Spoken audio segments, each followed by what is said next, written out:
Sledeči program je financiran strani prijateljev in sodelavcev misionarske skupine Joyce Meyer. Bog vam bo pokazal stvari, ki so za vas mogoče. Vendar, ko berete Božjo besedo, jo morate vzeti, kakor da je za vas osebno, ne samo za posebno skupino ljudi ali za kakšne posebne ljudi. Vsaka obljuba Božje besede je za vas osebno. To je za vas. Bog vas hoče blagoslavljati in vam pomagati. Bog vas hoče vzgajati. Bog vas hoče uporabiti. Bog vas hoče ozdraviti. Amen.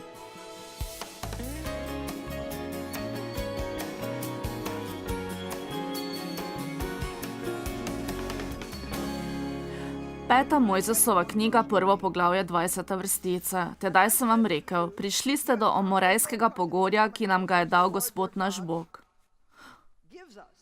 To govori Mojzes. Glej, Gospod naš Bog je postavil pred te to deželo, pojdi in jo vzemi v last, kakor ti je govoril Gospod, Bog tvojih očetov. Ne boj se in ne trepetaj. In vsi so pristopili in rekli, pošljimo pred seboj može, da si ogledajo deželo za nas in naj nam poročajo, kakšna je pot, po kateri bomo šli in kakšna so mesta, v katere bomo stopili. Odšli so, se pospeli na gorovje in prišli v dolino Eškol. Ogledali so si jo. To imenujemo, da si je 12 vohunov ogledalo obljubljeno deželo. Poročali so nam in rekli, lepa je dežela, ki nam jo daje Gospod naš Bog. In 26. vrstica pravi, vi pa niste hoteli iti in ste se opirali ukazu Gospoda svojega Boga. Sedaj nimam časa, da grem skozi vse to, vendar pozneje so se odločili, da bodo šli. Bog pa jim je rekel, ne poskušate hoditi, kajti sedaj nisem z vami. Morali bi iti, ko sem vam povedal. Tako so bili ob meji obljubljene dežele, dokler jim ni Bog rekel, sedaj je čas, da posedujete deželo. Niso odšli v deželo, opirali so se Gospoda in so hodili okrog še nadaljnjih 38 let po puščavi. Mnogi izmed njih so tam tudi umrli. Danes vas želim nekaj naučiti. Če vam Bog ukaže, da je čas, potem to tudi storite.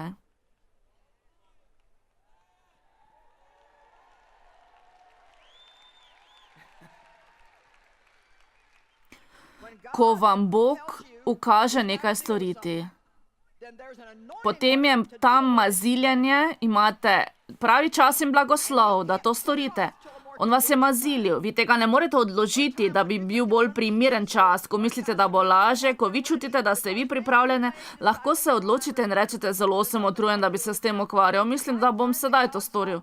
Lahko se znajdete v položaju, da vas Bog ne bo mazilil za tisti čas. Moramo se naučiti, kdaj se Bog dotakne stvari v našem življenju in jih moramo vzeti resno. Če vi veste, da se Bog ukvarja z vami glede slabih razvad, potem se s tem ukvarjajte. Če veste, da Bog deluje na vas glede neodpuščanja v vašem srcu, potem to delajte. Ne ozirajte se na kakšne neumne izgovore, kako težko odpustiti. Jaz vam povem, kaj je težko. Sovražiti ljudi je veliko bolj težko, kakor odpustiti. Odpustiti je lahko, namesto ko bivate polni sovraštva, zagrenjenosti, maščevalnosti in preplavljeni s tem strupom. Če Bog deluje z vami o vaših razvadah, imate pogubne navade in je Bog položil svoj prst nanje, potem vam ni treba niti pomisliti, da tega ne zmorete, kajti Bog vam ne bo nikoli rekel nečesa, za kar vam poprej ne bi dal zmožnosti, da v tem zmagate. Vi morate samo verjeti v to. Moj oče me je spolno zlorabljal več let in ko sem odšla od doma, sem mislila, da sem rešila težave. Malo sem vedela o tem, da imam težave s sabo, v svoji duši. Težave so bile v mojem umu, v mojih čustvih, volji in so vplivale na vsak odnos, ki sem ga imela, na odnos z Bogom, s sabo in odnos do drugih ljudi. Vaše skrivno ustremljenje vas napravi bolne. Ko Bog začne o tem govoriti, je čas, da se s tem soočimo, da se s stvarmi spopademo. Moj prvi zakon je bil nočna mora. Poročila sem moškega, ki je imel toliko ali še več problemov kot jaz. Bil je kradljivec, prevarant, s čimer seveda ne moreš uspeti. V 5 letih te nočne more sem imela enega otroka z njim in končala sem z ločitvijo. On je odšel v zapor, jaz pa sem srečala Davida, ki je bil ponovno rojen v Svetem duhu. In Sveti Duh je deloval na tem mladem luteranskem človeku. Včeraj sem vam povedala, da če hočete žensko, morate moliti zanjo. On je srečal 3 ženske in želel je posedovati zemljo. On je z očmi vere videl to zemljo, da bi jo posedoval.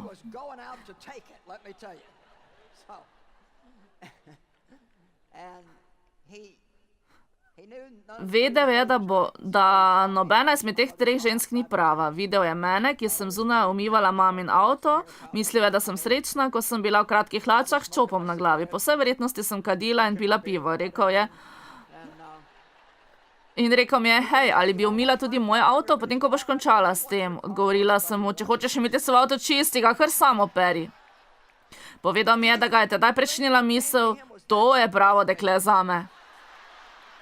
Ali je bil očitno čisto ob pamet, ali pa ga je vodil Sveti Duh. Z Davidom sva se sestala samo 5-krat in sva se že poročila. Mislim, da se je moral hitro odločiti, preden bi ugotovil, kaj je dobil. Torej, poročila sva se in samo 3 tedne kasneje me je David pogledal in rekel, pa kaj je narobe s tabo? Dobro, nisem vedela, da je težava pri meni. Mislila sem, da je z vsemi drugimi nekaj narobe, nisem vedela, da sem jaz problem. Mogoče je tudi vaša težava, da se ne zavedate svojih težav. In mislim na vas, ki gledate televizijo. Rekla sem, da je morda vaša težava v tem, da se ne zavedate, da ste vi problem. Vi si mislite, da govorim le tem lepim ljudem tukaj na predavanju, vendar ni tako, govorim tudi vam, pravzaprav delam vso stvar prav zaradi vas. Pa sem vas ulovila. Ne ležite samo tam v posteli z daljinskim upravljavcem v roki in ne poskušate spremeniti kanala, ker bom tudi na drugem televizijskem kanalu.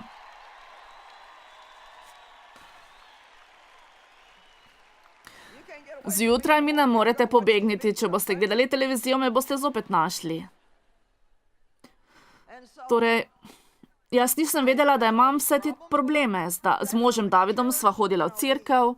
On je ljubil Boga, jaz sem verjela v Jezusa. Ponovno sem bila rojena v Svetem Duhu, vendar nisem bila zmožna ravnati s stvarmi. Nek večer sva šla v cerkev in tam je bila ženska, ki je pričevala in povedala, da je njen oče spolno zlorabljal. Njena zgodba je bila tako blizu moje, da je bilo kar strašljivo. Ona je ravnala s svojim problemom na drugačen način kot jaz. Postala je prostitutka, nato je naletela na Božjega človeka in govorila o tem, kako je Bog ravnal z njo in kako je ozdravela. Napisala je knjigo o tem. In David mi jo je kupil. Kajti takrat je že vedel, da sem bila zlorabljena od očeta. Povedala sem mu, kaj se mi je zgodilo. On mi je podaril to knjigo in naslednje jutro sem jo odprla in začela brati njeno zgodbo.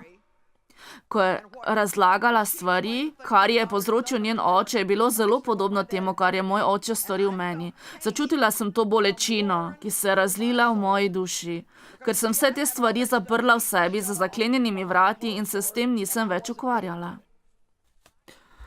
In vrgla sem knjigo stran in rekla, tega ne bom brala.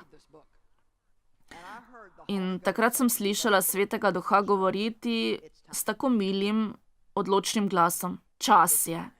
Čas je. Mogoče bo Bog nocoj tako spregovoril kateremu izmed vas, ali pa vam, ki me gledate po televiziji, ali pa poslušate kasneje CD-je. Čas je. Čas je, da nehate hoditi okrog in okrog ene in iste gore, tako da krivite vedno nekoga drugega za vse vaše probleme. Nehajte neprestano gledati svojo preteklost brez določenega pogleda v prihodnost. Vam še enkrat povem, ni pomembno, kaj se vam je zgodilo v preteklosti. Kaj se vam dogaja sedaj? Kajti to nima nobene moči, da bi vas odvrnilo od čudovitega življenja, če boste le imeli jasen pogled v prihodnost.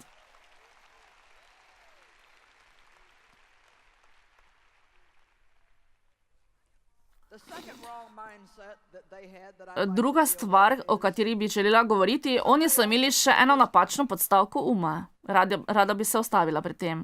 Nekdo drug mora to zame opraviti. Danes se ta miselnost kaže v tem, da smo neodgovorni. Nekdo drug mora skrbeti za ta nered, ki sem ga ustvaril, nekdo drug mora to napraviti. Ne jaz, nekdo drug. Imenuje se neodgovornost. In seveda je v današnjem svetu marsikaj narobe zaradi tega. Čas je, da se začnete obnašati bolj odgovorno. Rekli mi boste, no dobro, vendar kar se mi je zgodilo, ni moja krivda. Verjetno res ne. Kar se mi zgodi, ni vedno moja napaka, vendar kaj jaz s tem počnem, je moja odgovornost. Kar vi delate s tem, je vaša odgovornost. Dajte no. Ni bila moja napaka, da me je oče spolno zlorabljal. To ni bila moja krivda. Tudi ni bila moja odgovornost. Vendar pa je moja odgovornost, da sem se oprijela Božje besede, vire in da sem nehala vzdihovati in se sama sebi smiliti, da sem nehala gledati na preteklost in da sem se nehala slabo obnašati. To je bila moja odgovornost. Ni bilo samo to, da sem pričakovala čudežen prihod nekoga, ki bo nekaj naredil zame. Morala sem začeti poslušati Boga in delati to, kar je on hotel od mene. Matej 22:14 beremo, veliko je namreč poklicanih, ali malo izvoljenih. Verjamem, da so mnogi poklicani, da delajo velike in čudovite stvari. Iskreno mislim, da bi se svet moral danes čuditi kristjanom. Zares mislim tako. Mislim, da bi morali biti heroji za današnji svet. Ljudje potrebujejo junake, potrebujejo nekoga, da ga gledajo. Oni potrebujejo zgled, da nekoga občudujejo in da gredo v pravo smer. Vsak otrok si želi igrati superheroja, pa naj bo kakršenkoli. Tudi moja 2 vnuka imata takšne obleke, kostume. Celo jaz imam eno takšno grenjalo superheroja, superjunaka. Z njima se lahko igram, super junake. Na zadnji strani je svetlikajoča črka J, ki je prekrižana s strelo. Če mi posredujemo svetu Jezusa in to z zgledom, jih bomo opogumili in jim dali upanje. Veliko je namreč poklicanih, a malo izvoljenih. Mnogo je poklicanih, da bi delali velike stvari, vendar le nekateri opravijo velike stvari. Zakaj? Zato, ker se ne konča pri klicu. Tu se komaj začne delo. Najprej pride klic, potem pride delo, nato žrtev. Nato, da nikoli ne obupamo in nazadnje, da gremo skozi vse. Mnogi so poklicani k velikim dejanjem, vendar imajo napačno postavljen Njihovo mišljenje je napačno. Mi postavimo na napačno točko glede tega, kar Bog od nas zahteva. Vsak ima enake možnosti. Vsak ima Božjo moč v sebi, vendar pa ni vsak pripravljen sodelovati. Jaz dajem mnoga pooblastila, vendar je ena stvar, za katere ne morete dati pooblastila, in to je vaša osebna odgovornost. Amen. Jozue, 1. poglavje, vrstica 1-3. In vi boste našli zelo podobne stvari. Večino stvari, ki vam jih danes govorim, boste našli v tej knjigi. To je 17. poglavje, kjer je mišljenje divje. Druga stvar, nekdo drug naj to stori zame, jaz nočem te odgovornosti. V Jozuetovi knjigi 1. poglavje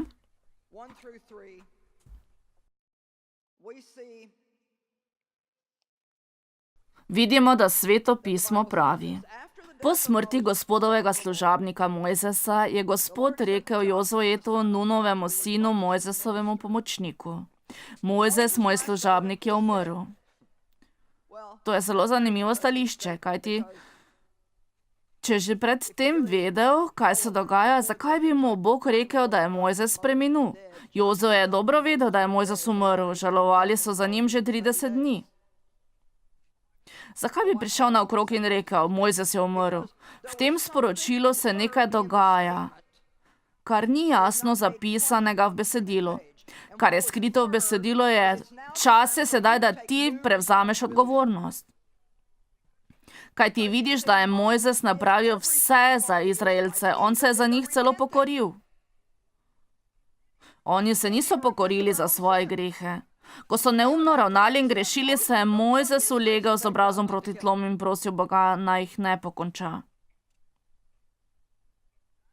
Mislim, da se danes moramo zavedati, da je verjetno nekaj starih načinov, kako upravljamo stvari, že mrtvih. Danes je nov dan. Bog pravi, čas je, da se oprimeš stvari. Čas je, da stopiš v novo stopnjo odgovornosti. Čas je, da prenehaš odlagati stvari do tako imenovanega bolj primernega časa. Sedaj je čas. Amen. Koliko izmed vas noče iti okrog in okrog iste neumne gore še enkrat? Prav, dobro. Če nočete hoditi okoli, vam preostane samo ena stvar in to je, da greste skozi. Edini izhod je, da greste skozi. Ali ste me slišali? Edina pot ven je, da greste skozi. Mojzes je mrtev. Tako vstani. To pomeni, da začneš hoditi. Zdaj vstani, pojdi čez ta Jordan, ti in vse to ljudstvo v deželo, ki vam jo dajem, o Izraelovi sinovi, jaz imam to zelo rada. Vsak kraj, kjer bo hodilo stopalo vaših nog, vam dajem, kakor sem govoril Mojzesu. Ali vidite, kaj jim je povedal? Toliko je še tam zunaj, pred menoj v življenju, kar vidim z očmi vire, vendar pa tega ne morem posedovati tako, da le stojim na meji obljubljene dežele in godrnjam, kako je vse težko, samo godrnjam. Bog je vse to že plačal s krvjo svojega sina. Bog nas je že odkupil. Sedaj pa pravi, pojdi in vzemi. Vsak kraj, kjer bo hodilo stopalo vaših nog, vam dajem in sem ga že dal. Amen.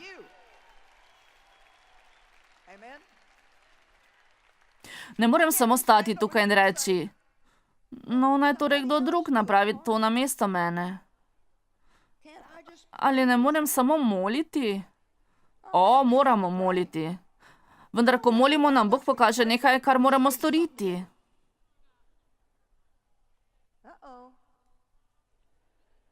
Naj vam še enkrat povem, ko molite, vam Bog pokaže nekaj, kar morate storiti. Na to mi molimo še enkrat in upamo, da nam bo dal neko drugo izbiro. O, Bog, kaj se je zgodilo z mojim veseljem? Bog, ne vem, zakaj sem tako nesrečen. Potem se nenadoma spomnite, da ste z nekom zares slabo ravnali. In Bog vam pravi, pojdi in se opraviči, moraš se ponižati in reči, da nisi imel prav in to poravnaj. No, ne morem, vidiš, da molim. Vidite, ko molite, vam Bog pokaže stvari. Sveto pismo pravi, poglejte mravlje. Nimajo poglavarja niti nadzornika, pa vendar trdo delajo in storijo, kar je prav. Rada imam ljudi, ki storijo to, kar je prav, ne da bi jim kdorkoli rekel, naj to storijo. Ali lahko tako delate, ali ste takšni, da spodbujate, ali pa ste nekdo, ki bo storil, kar je prav, ko vas ne bo nihče opazoval, ali pa boste napravili to, kar je prav, ko vam bo nekdo to naložil. Imela sem takšnega brata, rekla sem, da sem ga imela, ker ni več med nami. Bil je 10 let mlajši in edini brat. Ker je zaradi stvari, ki smo jih doživljali, stopil med marince, ko je bil star 17 let. Bil je v vietnamski vojni, postal je odvisen od mamil. Nikoli več ni bil v redu. Poskušali smo in poskušali, da bi mu pomagali. Dolgo časa je živel z nama, z Davidom. Dokler sem ga spodbujala, je šel na delo. Dokler sem mu govorila, kaj naj stori, je to tudi storil. Če sva začela študirati Sveto pismo, je študiral. Vendar, ko je ostal sam, se ni znašel in se takoj vrnil tja, kjer je bil. Žalostno, zares zelo žalostno. Moj brat bi lahko hodil po celem svetu in pomagal ljudem okrog po celem svetu. Vendar je končal tako, da je pred 3 leti okrog Božiča umrl v zapuščeni zgradbi v Los Angelesu. Ni pomembno, kakšna je tvoja družina. Samo zato, ker je njegova sestra pridigarka na televiziji, evangelizira in pomaga drugim ljudem, to še nič ne pomeni. On sam bi moral prevzeti svojo odgovornost. Vi si ne morete vzeti vere nekoga drugega. Nič ne pomeni, kaj veruje vaša mati. Vi morate najti, kaj verujete. Amen.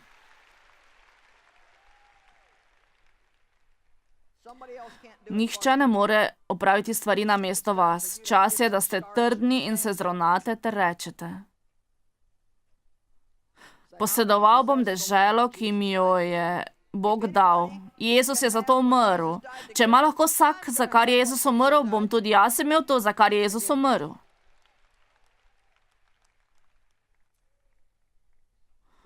Božji svet nas uči toliko čudovitih stvari in Bog želi, da jih imamo. Uči nas po Božji besedi. Vi ne morete imeti takšne drže, da bi nekdo drug moral vse storiti namesto vas. Najbolj srečni ljudje na svetu so najbolj aktivni ljudje. Iskreno in po resnici vam povem, da ne vem, kakšen je moj problem. Nimam časa, da bi premišljevala o tem. Če se hočem ustaviti in ugotoviti, kakšni so moji problemi, vam verjetno lahko naštela vsaj 10, vendar nimam časa, da se s tem ukvarjam. Bog pravi, da bo skrbel za stvari, za katere ga prosim, in preložim skrb nanj.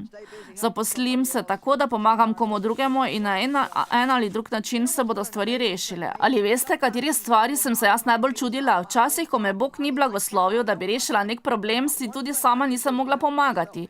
V situaciji, v kateri sem, si ne morem pomagati in ne morem storiti niti ene stvari, da bi si pomagala. Blagoslovil me bo, da bom šla pomagati nekomu drugemu. Ko si ne moreš pomagati, pojdi pomagati drugemu in boš dobil blagoslov za svoje življenje. Življenje je pretežko. Življenje je težko. Tako sem že utrujena poslušati ljudi, da tako govorijo. Pretežko je odpuščati. Prosim, Gospod, napravi zame malo bolj enostavno. Tega ne morem sprejeti, stvari so pretežke. Tako ne bo šlo. 5. Mojzesova knjiga 30:11. Kajti ta zapoved, ki ti jo danes dajem, zate ni pretežka in ni oddaljena. Zapoved, ki ti jo dajem, zate ni pretežka. Ali si lahko danes rečete, vse, kar Bog zapoveduje, lahko storim? Vidite, nekaterim izmed vas ni niti do tega, da bi to izrekli na glas. Vsak naj reče, karkoli me Bog prosi storiti, lahko tudi storim. Nič ni pretežko za Boga. Z Bogom je vse mogoče. Z Bogom ni nič pretežko. Vendar pa vam hudič prišepetava v uho in vam hoče dati napačne misli. To se ne bo nikoli spremenilo. To se ne bo spremenilo, to se dogaja že 20 let, ne bo se spremenilo. Na to lahko kar pozabiš. Nič dobrega se ti ne bo zgodilo. V takšnem trenutku moraš samo reči, ne bom odnehal. Naučite se reči, ne bom odnehal, ne bom se predal. Nič drugega vam ne preostane, kakor vztrajati. Kaj pa naj bi še storili? Čudovit John Wesley, o katerem smo toliko slišali in ga jaz zelo občudujem, je v svoj dnevnik napisal sledeči citat iz dnevnika njegovega. Nedeljo zjutraj ob 5. sem pridigal v cerkvi svete Ane in so mi rekli, naj ne pridem nazaj.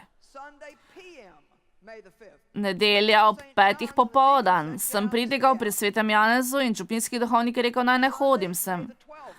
Nedelja 12. maj, pridigal sem pri svetem Judu, tudi tja ne morem več. 19. maj, nedelja, sem pridigal v neki drugi cerkvi. Župnijski upravitelj je sklical izredno srečanje in rekel, da se ne morem vrniti. V nedeljo sem pridigal tudi na cesti, od tam so me nagnali. Popoldne sem pridigal na jasi, pregnal me je bik, ki se je odvezal med bogoslužje. Celo bik ga je preganjal. Nedelja 2. junija sem pridigal na obrobju mesta in so me spodili iz avtoceste. Isti dan popoldan sem pridigal na pašnikih. 10.000 ljudi je prišlo ven, da bi me poslušali. Ja. Zakaj? Ali samo zato, ker je rekel, nadaljeval bom s pridigami? Vi me ne boste utišali? Vi mi ne boste tega preprečili? Nekaj vam povem. Sveto pismo veliko govori o vztrajnosti. In verjamem, da vztrajnost premaga hudiča.